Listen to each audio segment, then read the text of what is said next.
আজকের এইচপিএল পুরো ফাঁকা, সেরকম আজকের গাড়ি নাই, ঠিক আছে।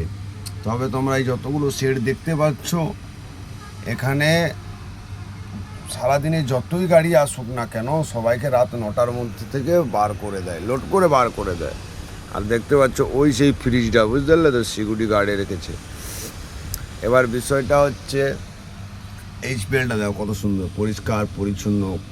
তুমি আসবে, লোডিং পয়েন্টে লাগাবে, এবং কোনো একটা সেটে লোড হবে, তিরপল রশ্মি বেঁধে তোমাকে গুছিয়ে দিবে, তুমি চলে যাবে। হ্যাঁ, তুমি যদি সকাল 6টায় ঢুকো, এখানে তোমাকে ব্রেকফাস্টের টাইম যে টিফিন টাইমটা হয় সেটার আগেই তোমাকে বার করে দেবে। 4-4টে কাঁটা আছে, কাঁটাগুলো পুরো ফাঁকা থাকে, কোনো জামজম লাগে না। আর হলদিয়া ডেকে থালা নিয়ে আমি স্টেশনে বসে পড়বো, বাস স্ট্যান্ডে বসে পড়বো মাংতে, কিন্তু হলদিয়া ডকে ঢুকবো না ভাই। ওই জ্যাম, ঝামেলা, ভাঙাভাঙি, মারামারি, ওগুলো আমার দ্বারা আর হবে না।